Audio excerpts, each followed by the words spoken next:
Government of Ireland जो है ना वो हर साल ये प्रोग्राम लॉन्च करती है। 60 कैंडिडेट्स को जो है ना वो 100% स्कॉलरशिप 10,000 यूरोस जो है ना वो मंथली स्टाइपेंड मिलता है 2 इंस्टॉलमेंट्स के अंदर। अंडर ग्रेजुएट के लिए नहीं है, आपकी जो एकेडमिक रिक्वायरमेंट्स है वो आपने फुलफिल करनी है। 100 मार्क्स की बेस के ऊपर जो है ना आपको वो स्कॉलरशिप ग्रांट होगी। बात करेंगे उन तलबा की जो बाहर जाना चाहते हैं और ख्वाब देख रहे हैं, बट हम देखते हैं कि माली चैलेंजेस उनको बहुत ज़्यादा होते हैं। ट्यूशन फ़ीस हो गई, रिहाइश हो गई, रोज़मर्रा अखराजात हो गए, आलमी तलबा के लिए सबसे बड़ी रुकावट बनते हैं। मगर अब आयरलैंड ने 2026 के तालीमी साल के लिए मुकम्मल फंडेड स्कॉलरशिप प्रोग्राम का ऐलान करके ये ख्वाब जो है हकीकत बनाने का मौका फराहम किया है। और इस स्कॉलरशिप में न सिर्फ तालीम बल्कि रिहाइश और रोज़मर्रा अखराजात भी हुकूमत के ज़िम्मे होंगे। बेहतरीन जी, मगर सवाल ये कि स्कॉलरशिप के अहल होने के तकाज़े क्या हैं? बैनुल-अक़वामी तलबा को दरख्वास्त देने से पहले किन निकात पर खुसूसी तवज्जो देनी चाहिए और वीज़ा के ज़रूरी इक़दामात और कानूनी तकाज़े क्या हैं, ये सब जानने के लिए हमारे साथ मौजूद हैं वीज़ा कंसल्टेंट अजीम कासिम साहब। अजीम, सुनो पाकिस्तान। आयरलैंड की ये स्कॉलरशिप को पहले अगर हम डिस्कस करें तो ये प्रोग्राम 2026 के लिए क्यों इतना गैर मामूली अहमियत का हामिल? देखें जी, गवर्नमेंट ऑफ आयरलैंड जो है ना वो हर साल ये प्रोग्राम लॉन्च करती है। Government of Ireland international education scholarship के नाम से ये प्रोग्राम हर साल जो है ना मुतारफ़ करवाया जाता है, जिसमें 60 कैंडिडेट्स को जो है ना वो 100% स्कॉलरशिप, जिसमें आपकी जो up to 31,000 euros annual fees तक जो है ना वेव ऑफ होती है, जो गवर्नमेंट ऑफ जो आयरलैंड है वो अपने पास से पे करती है इंस्टीट्यूट को जहाँ पर आप पढ़ने जा रहे हैं। और उसके साथ साथ आपको जो है ना वो 10,000 यूरोज़ जो है ना वो मंथली स्टाइपेंड मिलता है 2 इंस्टॉलमेंट्स के अंदर। बेसिकली वो ट्रांसफ़र आपके करते हैं इंस्टीट्यूट को, जो पे आपको पे ऑफ करते हैं, जिसमें आपकी अकोमोडेशन का और रोज़मर्रा के जो एक्सपेंसेस हैं वो बियर की जाते हैं। और स्टूडेंट्स के लिए इसलिए इम्पॉर्टेंट है कि बहुत सारे हमारे ऐसे स्टूडेंट्स हैं जो कि शाइनिंग हैं, जिनकी एकेडमिक जो है ना वो जो आप क्वालिफिकेशन सब बहुत अच्छी हैं, एक्स्ट्रा करिकुलर एक्टिविटीज़ बहुत अच्छी हैं, बड़ी अच्छी प्रोफाइल है उनकी, but they somehow do not afford the tuition fees और living expenses of study in the abroad. तो उनके लिए मैं समझता हूँ कि ये बहुत अच्छी अपॉर्चुनिटी है अगर वो अवेल करना चाहें।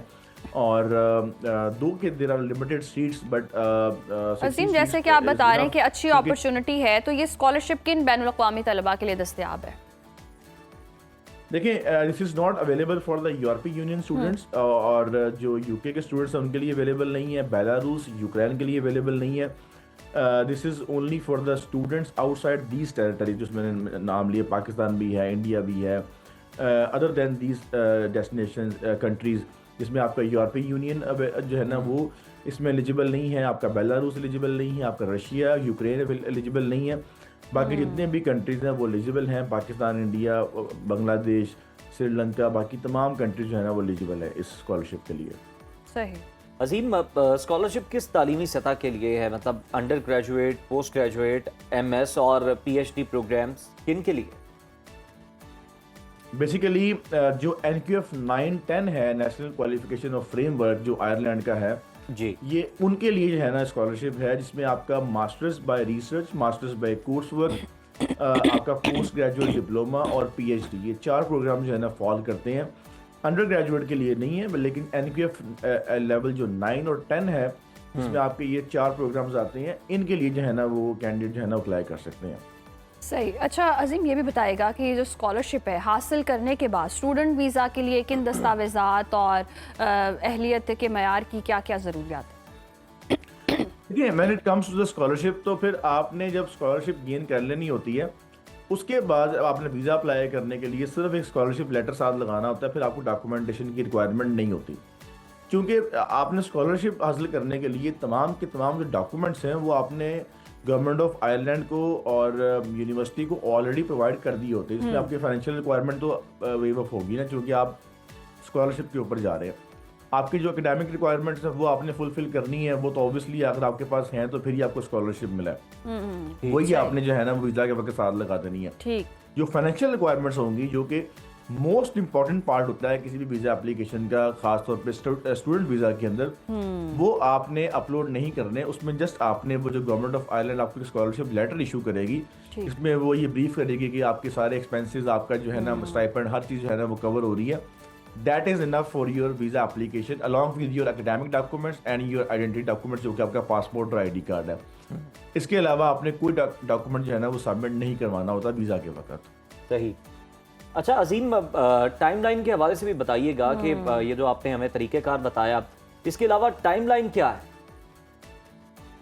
देखिए, एप्लीकेशन जो है ना वो ओपन हो चुकी हैं। 12 मार्च जो है ना वो लास्ट डेट है अप्लाई करने के लिए। एक चीज़ मैं वाजे कर दूं कि this is a point based system. इसमें 100 पॉइंट्स होंगे, 100 मार्क्स होंगे, जिसमें से जो है ना एप्लीकेंट ने स्कोर करने हैं मार्क्स।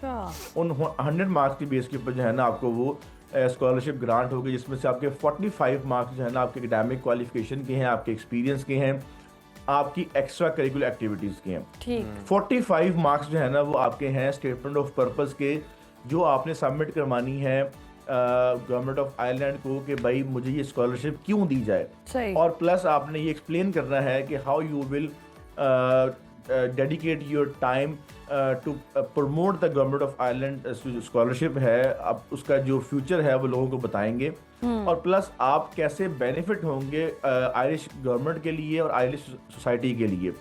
15 मार्क्स जो है ना आपके होंगे, जिसमें आपने 2 रेफरेंस लेटर जो है ना वो प्रोवाइड करने हैं। ठीक। एकेडमिक रेफरेंस लेटर्स जो कि आपको इंडोर्स करेंगे कि this applicant is eligible for the scholarship, और इसकी जो एकेडमिक क्वालिफिकेशन है, इसका जो एक्सपीरियंस है, इसका जो एक्स्ट्रा करिकुलर एक्टिविटीज़ हैं, जो भी इंडोर्स कर रहा है उस एप्लीकेंट को, वो ये बताएगा कि हाँ ये मैं इसको पर्सनली जानता भी हूँ और इसकी this person is most eligible for the scholarship. तो आउट ऑफ दीज 100 मार्क्स जो है ना आपने स्कोर करना है, और जो उसके स्कोर ज़्यादा होंगे उसको स्कॉलरशिप मिलेगा।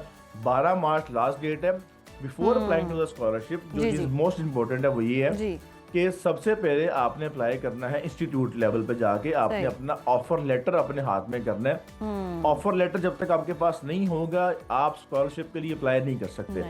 और ऑफर लेटर लेने के लिए जो भी रिक्वायरमेंट्स हैं यूनिवर्सिटीज़ की, वो एकेडमिक होंगी, वो इंग्लिश रिक्वायरमेंट्स होंगी, वो जो भी रिक्वायरमेंट्स होंगी, इंटरव्यू होगा उनका रिसर्च प्रपोजल होगा, वो आपने यूनिवर्सिटी लेवल पे ही फुलफिल करना है। जब तक आपके पास ऑफर लेटर नहीं होगा यूनिवर्सिटी जब तक ऑफर लेटर नहीं होता तब तक आप नहीं कर सकते। तो आपने ये सारी चीज़ें जो है वो रिक्वायरमेंट जो है वो पूरी करनी है, और 100 जो मार्क्स हैं वो स्कोर करने हैं, और इसके साथ साथ जितनी भी जो पॉलिसी है वो आप अंडरस्टैंड करें, और उसके बाद आप अप्लाई करें।